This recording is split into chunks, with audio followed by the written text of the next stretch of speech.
Hey everyone, here's how to crochet this patchwork checkerboard vest. It's entirely made of patches, so it's great for beginners, and you can also make it in any combination of colours. I'm making it in a size small, but it's easily adjustable for size, and I show you how to do that in the video, as well as provide centimetre and inch measurements. As always, if you have any questions, please leave them below and I will try to get back to you. For this project, I used about 420 grams of 10-ply acrylic yarn, a 6mm hook, a 5mm hook, darning needle, scissors, stitch markers, and a ruler. If I was going to make this again, I would actually go up a hook size, so keep that in mind when you're deciding on your hook. The slip stitches tend to be a little bit tight. So the size that I did for the top worked out to have squares, so the width is the same as the height. All of the other sizes I've also made squares, so the bigger the square gets widthways, it's also going to get longer. So basically, if you're making a much bigger size, it is going to be longer than the one that I have made, but if you want it to be wider but not longer, I had a couple of ideas about how to do that. The first would be to do the length for the squares that I have done for the small. So you would do the same number of chains and the same number of stitches as the small size, but you would do the number of rows as your regular size. So if you're an extra large, you'd do the same number of stitches as a small, but the number of rows as an extra large, and you would have rectangular pieces rather than true squares. It's still going to look like a checkerboard, it's just going to be rectangle checkers rather than square checkers. The other thought that I had was to just completely get rid of that last layer. So these are true squares, so you would make 8 less squares, and you could add a bit of an extra long trim if you wanted to make it that little bit longer. You will have a deeper V and you will have bigger armholes though. So those were the two ideas that I had for the larger sizes. I couldn't work out any other ways to make the squares stay as squares without getting too much longer, so just keep that in mind. This pattern is pretty simple. So we're just going to be making a bunch of squares. You'll need 20 squares in total, and I'm going to do 10 in each color, but if you're using more than 2 colors or you're only using one, you'll just need to have 20 squares in total. We're also going to need some rectangles, and you're going to need 8 of those, so I'm doing 4 in each color. And then we're also going to need some of these triangular shapes, so we're going to need 2 of each of them, so I'm doing 1 in each color of both.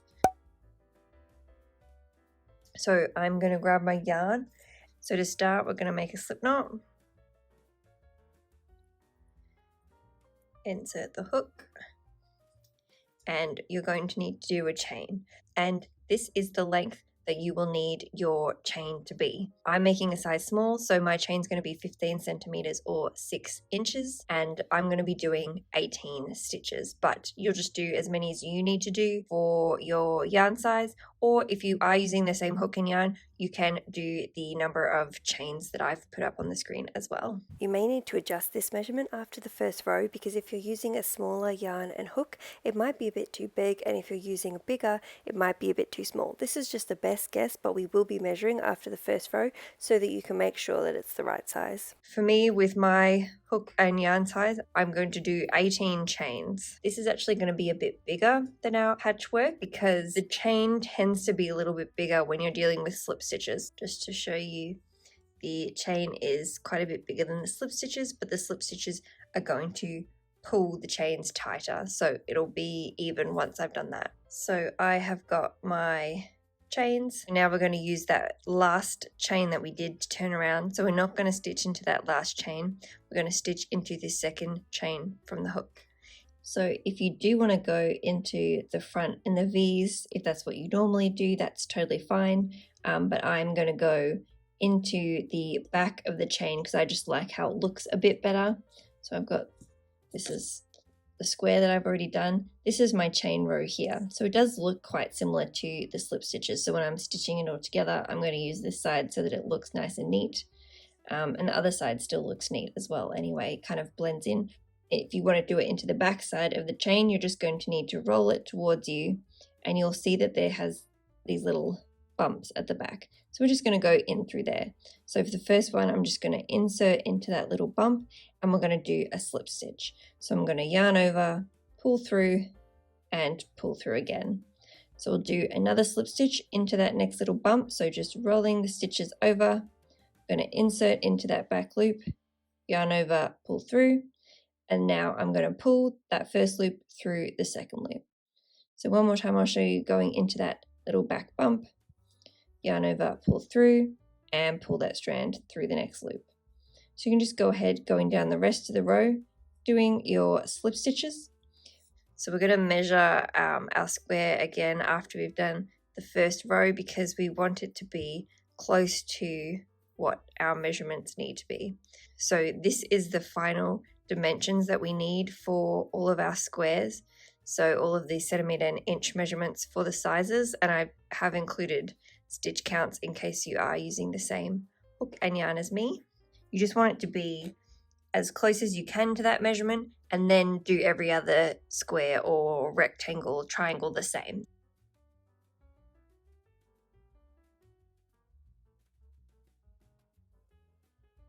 When you get to the end of that row, we're going to chain up one and turn around. Now we're going to put one back loop slip stitch into every stitch. So you've got the front loop, which is the closest one to your body, the back loop, which is the furthest one away, and you're just going to insert your hook, yarn over, pull through, and pull through again. So we're just going to go down all of those back loops, putting one slip stitch into every stitch.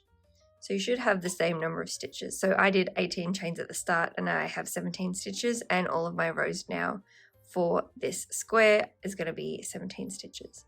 So you just go down the rest of the row, putting one back loop into every stitch, and this is going to be the majority of our pattern. So for both the rectangle and the square, this is all you need to do. You're just going to go and do rows and rows of the back loop slip stitches until you have a long enough measurement. So for the square, it should be the same as the length. So for me, my length is 12.5 centimeters. So I need to keep going until I reach 12.5 centimeters. This is the number of centimeter or inches that you'll need to reach depending on the size that you're making. So when you get to the end of every row, just chain up one, turn around, and keep doing your back loop slip stitches. So you'll just keep going until you have your square. So if you are doing the rectangle, you're just going to do the exact same thing that you did for the square. We're just going to cut it a little short. So instead of doing this for the full square measurement, your length will be the same. You'll just have less rows. This is the centimeter and inch measurement for the number of rows that you'll need to do. So measuring across, and I've also included the row counts in case you're using the same hook and yarn as me. This bit is going to go around our shoulder, leaving a little bit of room for the arm trim. So that's just why it's a little bit smaller than the square. So now the slightly more complicated ones, I'm going to do the rectangle with like a triangle coming off of it. But this first bit is a rectangle, so we're just going to do the rows. It's about halfway, but this is the number of centimeters and inches that you will need for this rectangular part. Go up to that point, and then I will show you how to do the V. So I'm going to use this one, and I'm going to go until it stops being a rectangle anymore. For me, that's 6.5 centimeters or 2.5 inches because I'm making a small, and there's also 13 rows. If you're making the rectangle version so that you can have it be more cropped, then you'll need to do a couple of extra rows before you start doing the decreases. So this is the rows and measurements that you'll need to follow if you are doing the more squashed squares. Okay, so I've done as many rows as I need to do to get to that measurement. So now I'm just at the end of that row. I'm going to chain up one, turn around, and we're going to start by doing decreases. So every time we do a decrease at the start of a row, we're just going to do one decrease, and every time we do a decrease at the end of the row, which will be the next row coming back up, we're going to do two decreases, but I will take you through it more slowly than that. So to do the decrease, you just need to insert into that first back loop, yarn over, pull through, and then straight into that next back loop. Insert, yarn over, pull through, and now we're going to pull that first loop through the other two loops. So it's still a slip stitch, we're just doing a slip stitch decrease. So now I'm going to go down the rest of the row as normal, because that was our 1 decrease for that row.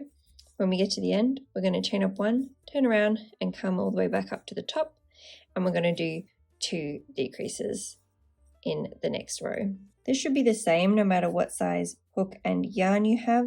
You're doing the decreases at the same rate, but if you're using, say, a smaller hook and yarn, the stitches are smaller and the rows are smaller, you'll do more rows, which will be more decreases, but you don't have to do them at a more increased rate. So into those last 4 stitches, we're going to do 2 decreases. So same thing as before, you need to insert into that first back loop, yarn over, pull through, into the next back loop, yarn over, pull through, and pull through 2. So then we're going to go ahead and do the same thing again, insert, yarn over, pull through, straight into that next back loop, yarn over, pull through, and pull through 2. So now I've done 2 decreases. So chain up 1 and turn around. And now because we're doing our decrease at the start of this next row, we're just going to do 1. So I'm going to go ahead and do 1 decrease. And then I'm going to go down the rest of the row as normal. When you get to the end, chain up 1, turn around, come back up, and do the 2 decreases again. So you're just going to keep going with that pattern, doing 1 decrease at the start of every other row and doing 2 decreases at the end of the other, making sure that the decreases are always on the same side. So this side's going to stay completely straight. We're not doing any decreases on this side. We're only going to do the decreases on the one side. So I'm going to go all the way back up to the top until I have 4 stitches remaining, and then we're going to do 2 more decreases. So now I've got my 4 stitches remaining. So into that first 2, I'm going to do 1 decrease, and into the second 2, I'm going to do another decrease. All right, chain up 1, turn around, and back to doing 1 decrease.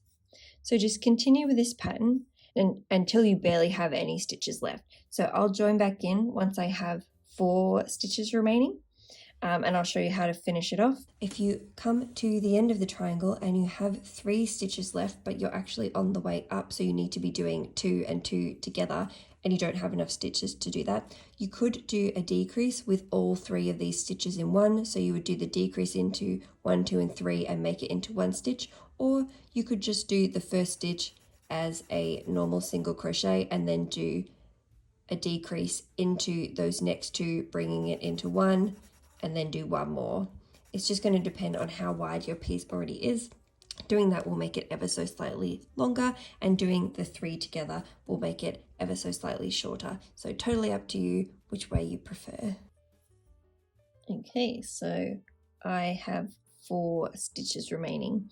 If you are doing a different size hook and yarn, you might have a lot more rows than me right now, but this whole section, once you get to the end, should be equal to the same as your square. So it might be a little bit longer, but that's just because the decreases tend to stretch the rows out a little bit. But once we stitch it onto the neckline, that's not an issue. So if it's a tiny bit longer, that's fine. We'll kind of stitch it back into where it's supposed to be.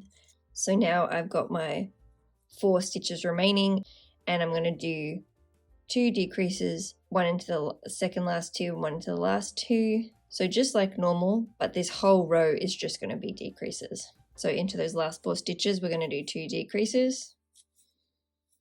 I'm going to chain up 1, turn around, and now we have 2 stitches left.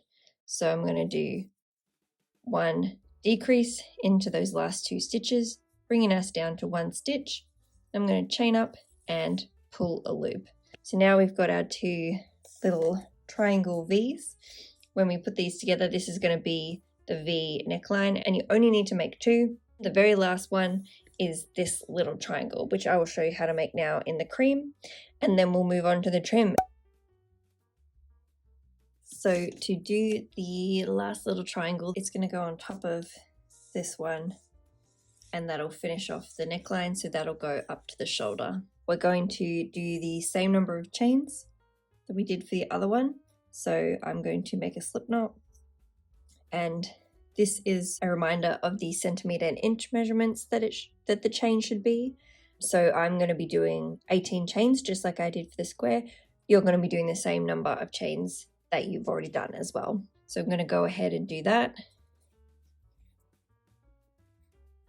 Okay, so I've got my chains. This first chain row is the only one that's the same from the other 3 types of square triangle things. So we're going to start off by doing a decrease straight away. So I'm also going to go into those little back nubs like I've done for all of them. So we're skipping the first chain because that's our turning chain. And we're going to go into the back of the second chain from the hook. I'm going to insert, yarn over, pull through, and then straight into that next chain. I'm going to insert, yarn over, pull through, and pull that first loop through the second 2, just like we did for the other decreases. So that's our first decrease, and that's going to be the one that's going down. So just like with the other triangle, we're going to be doing 1 decrease at the start of the row where we're doing the decreases and 2 decreases at the end. So it's the same as the other one. I've just done my 1 decrease, and I'm going to go down the rest of the row, putting 1 slip stitch into the back of every chain or into the front of every chain if that's what you're doing.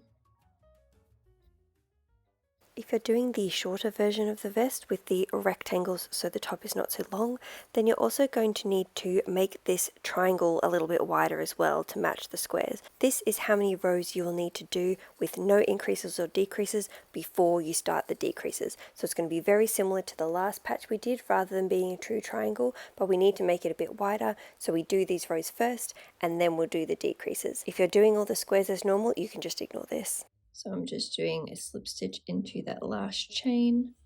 So now I'm going to turn around and do back loop slip stitches. So just like we did for the squares, I'm going to go into that back loop only and slip stitch all the way up until I have 4 stitches remaining.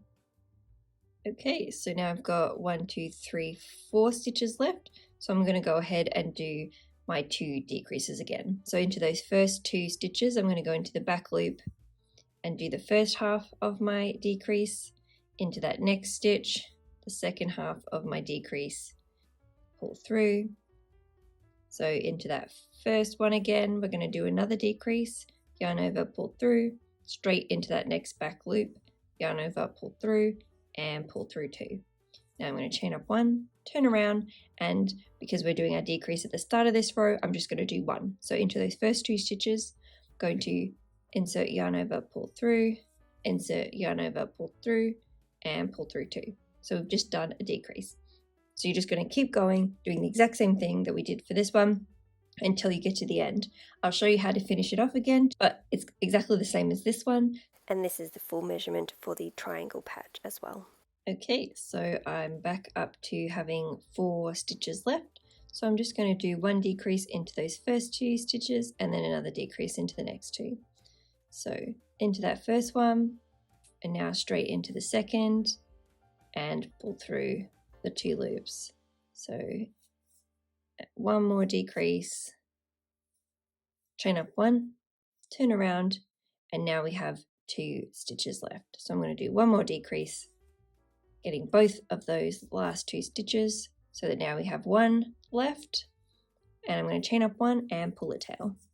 Now we've got the top of our shoulder where the neckline is. It'll be a little bit warped, but don't worry about that. When we stitch it onto the ribbing for the neckline, it'll even back out. You can even just give it a bit of a stretch. So go ahead until you've done your 2 of these and you have all of the other ones you need. So that's 20 of the squares, 8 of the rectangles, 2 of these square triangle things, and 2 triangles. Sorry for the shot of my floor, but this was the only place where it was big enough to spread it all out. So I've got all of my panels positioned out here. If you're using 2 colors, you would do the same as this. If you are using a bunch of different colors and textures, I would recommend laying them out first before you commit to sewing them together. So we've got the back panel is over here. So all of these bottom pieces are the squares and these pieces up here are the squares. The rectangles are on the side there. So that's how you lay that one out. And then the front panel is much the same. All the bottom ones are the squares, but then at the top we have the rectangles on each side and then the triangles in the middle where the neckline would be. Another important thing to keep in mind is that the squares will need to line up for the front and the back panel. So you can see here it's got black to white, so if I connected these two together, the pattern would continue, whereas if this was stitched the other way around, it would be black, black, white, white, and it would wreck the checkerboard pattern. So you just want to make sure that when facing upright, both of your pattern pieces are going to go together with the checkerboard. You could even just do this whole section all as one big piece and then add the top part. To stitch all the patches together, I'm going to be using the mattress stitch. So you can see that there's kind of a good side. This is the clean side here, and then the other side, you can see the stitches a little bit. If you like the look of that better, you can put that on the outside, but I've got the stitches on the inside. So I'm going to grab the next patch that I want to add, and I've left tails on all of my patches, but if you haven't done that, just grab some extra yarn, and it can be either color of the two patches that you're stitching together. So this is the inside of my vest, and I'm going to grab that first one there and pick them up. I've watched a couple of mattress stitch tutorials and realized that I did it a bit differently here. Normally you go in through the bottom and out through the top and you do it through both loops, but I've not done that here, so I will link those tutorials below if you want to do it that way. Otherwise, this is the way that I have done it, and it seemed to work for me. So now I'm going to go from side to side, and I'm always going to be stitching the same direction. So I'm going to find that first stitch, and I'm going to go in through the top and out. And then I'm going to go to the other side, and I'm going to go in through the top and out. You always want to go in the same direction. So now I'm going to go back in that same way and out the side, back in that same way and out the side. So I'm just going to keep going down, making sure that I'm doing it in the same direction every time. So you don't want to go all the way through and around like that. You want to go under this bit, pick it up, and then under this bit and pick it up. So you can kind of see the stitches forming there. And we're going to pull that tight once we run out of tail.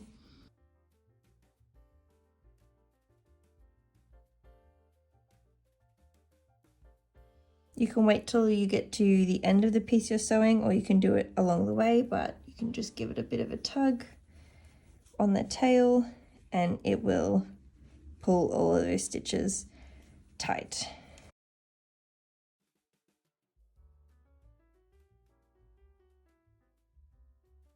If you have enough tail, you can keep going along here with the same tail, otherwise you can cut another one.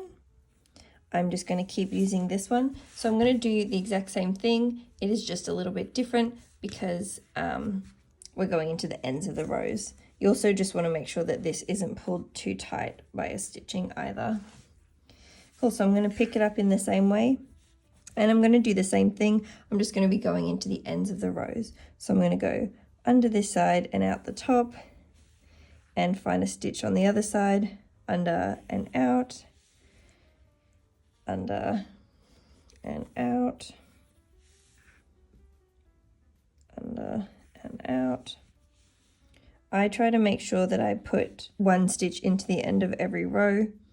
So for each of these bumps, that's 2 rows. So you want to put one stitch somewhere in between and one stitch somewhere there. So you can go ahead until you have made it to the end, and then you'll be able to stitch up all of your patches.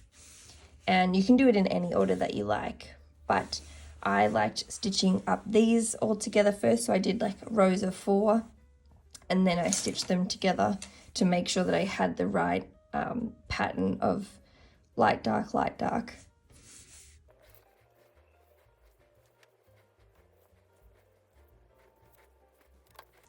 And that's what it looks like on the front.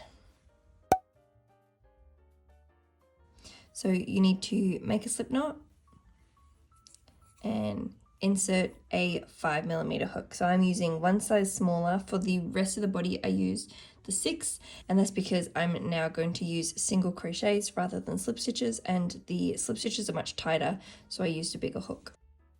and I'm going to chain up 2.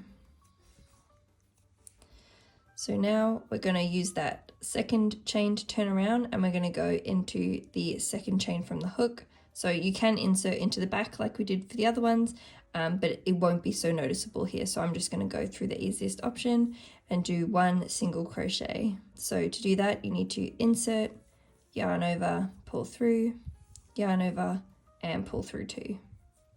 So now I'm going to chain up 1, turn around, and into that first stitch there, I'm going to do 2 back loop single crochets.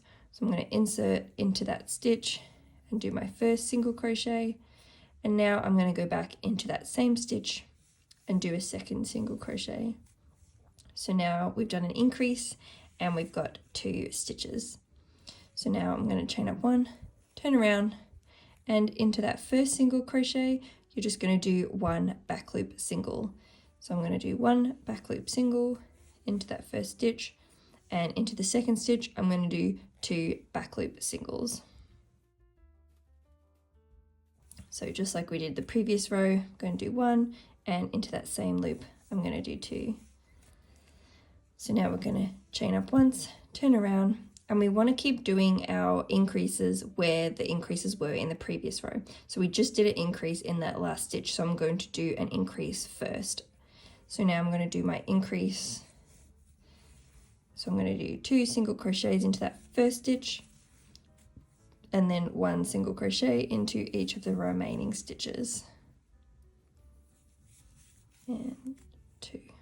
So now we've got 4 stitches. So now I'm going to chain up 1, turn around, and we did our increases up here. So I'm going to do single back loops until I get up to that point. So single crochet in those first 3 stitches. And now into that last stitch, into that back loop, I'm going to do 2 single crochets. So now we're up to 5 stitches across. So now I'm going to chain up 1, turn around. Depending on the size hook and yarn that you're using, you might still need to keep going with this pattern. So if you do, you just want to make sure that you're putting the increases on the same side every time, just like we did for the triangle pieces in the patchwork. So I would be doing another increase here if I needed to increase more, but mine is big enough. So you're going to need to keep doing the increases until your trim is as wide as you want it to be. And if you want it to be the same as mine, that's going to be about 3.5 centimeters, or you could do 4 centimeters if you're making one of the larger sizes. So now that mine is as wide as I want it to be, I'm just going to start doing back loop single crochets into each stitch of the previous row. So no more increases. So I've got 5 stitches there. So I'm going to put 1 back loop single crochet into each of the 5 stitches.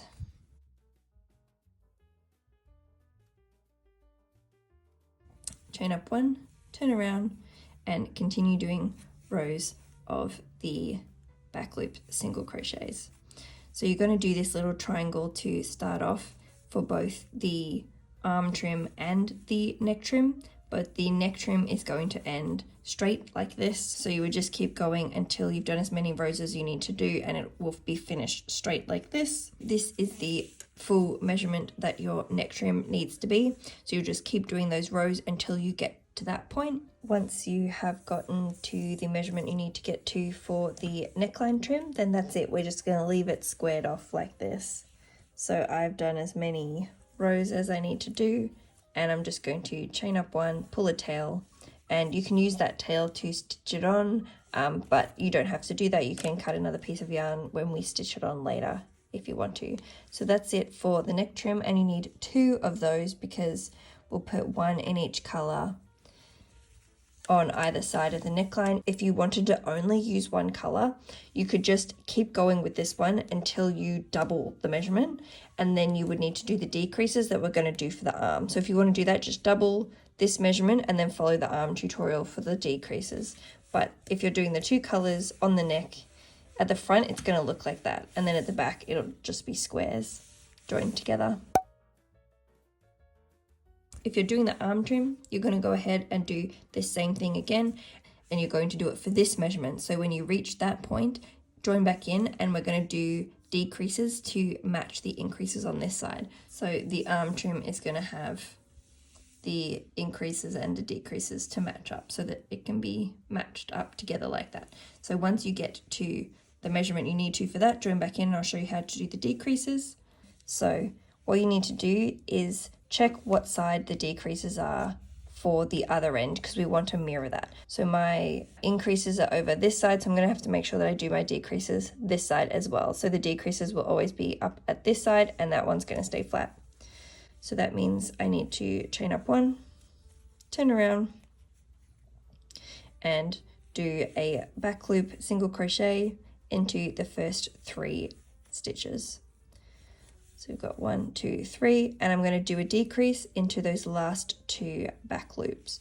So we've got our increases up here, so we're going to put our decreases on the same side. So into that first back loop, I'm going to insert yarn over, pull through, and I'm going to go straight into that next back loop. Yarn over, pull through. Now I'm going to yarn over and pull through all 3 loops on the hook. So that's our first decrease. So now I'm going to chain up, turn around, and I'm going to do the decrease straight away again because we just did one. So I'm going to insert into that back loop, yarn over, pull through, and straight into that next back loop. Yarn over, pull through, yarn over, pull through 3. Now I'm going to do 2 regular back loop single crochets into the next 2 stitches.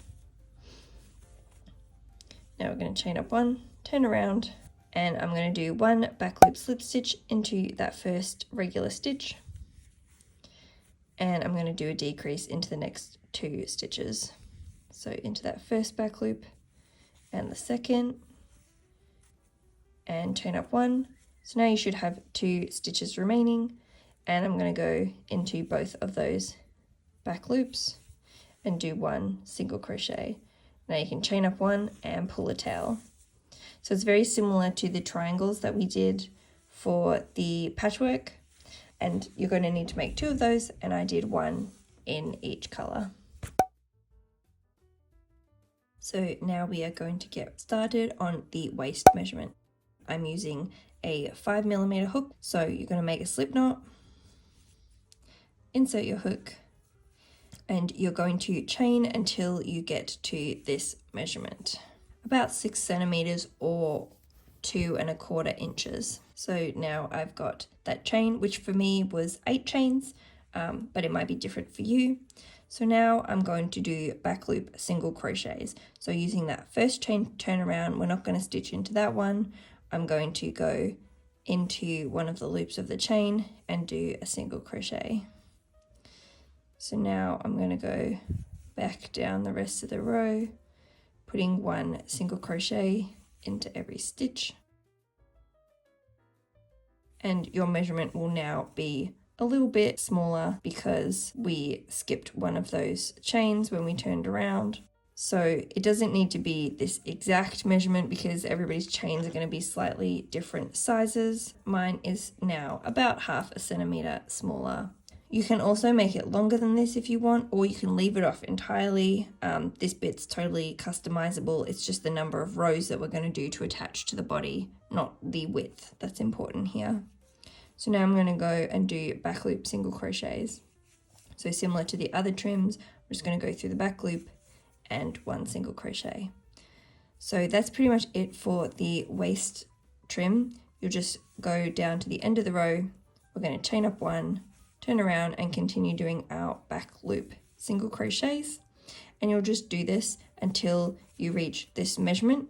If you're using 2 colors for your waist trim, or if you want to just use 1 color and go the whole way around your waist, then this is the measurement that you will need to go to for that instead. So keep going until you reach that measurement.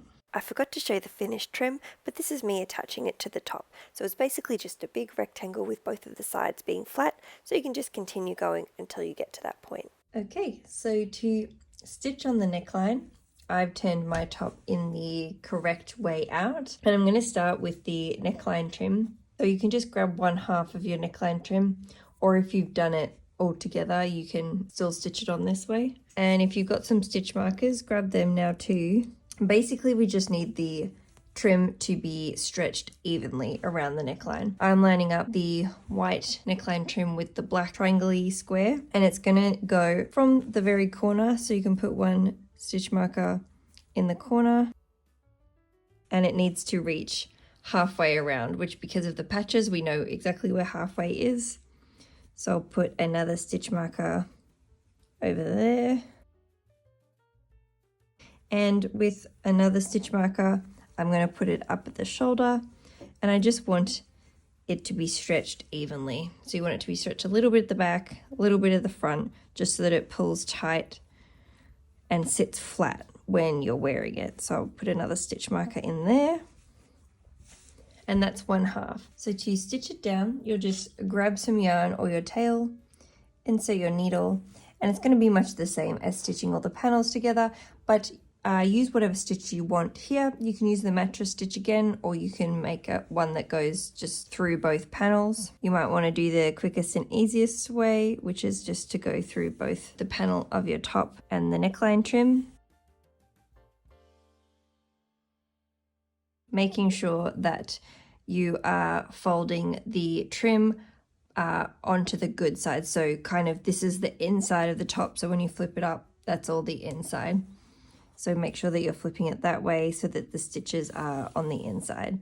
So I'm going to go ahead and stitch all the way around, but I will also show you how to position the other trims. For the arm trim, it's going to be much the same as the neckline. I'm going to open up the arm like this. So the good sides are still out, so this is my front. So I'm just going to position the trim. I'm going to grab one end of the V and attach it with a stitch marker. Grab the other end with the other V and make sure that it's not twisted. I'm going to put a stitch marker on the other side. And with another stitch marker, I'm going to stretch it up to the top, the middle, which will be the join, and make sure that the trim is in half and put that in the top there. If you have more stitch markers, you can also put them around the side. So find the halfway point of this halfway, so the quarter point of your arm trim, and put in a stitch marker and put that in a little bit under this patch here because we've got this here, so it's not quite halfway. So the trim will be a bit smaller than the armhole because we don't want it to be flopping around. You want it to be pulled a little bit tight. So just make sure that it's stretched out evenly. The bottom trim is also going to be exactly the same. So grab 1/2 of your trim and line it up on the side that you want it to be. So I'm going to have my cream trim on this side and my black trim on the other side. So all you need to do is grab some stitch markers, and we're going to put it in the one end of the trim, grab the other end and put that in the halfway mark at the back, making sure that it's not twisted, and then folding that in half. You can see it's a little bit tighter than the bottom of my top, but I wanted it to be pulled a little bit tighter. If you don't want it to pull tighter, you can make your trim bigger. So I'm going to put that in the halfway and put it in halfway over here as well. And when you stitch it down, you just want to make sure that it's stretched evenly. So if you have more stitch markers, you can put them in here. So you want to put a stitch in the top of both of those.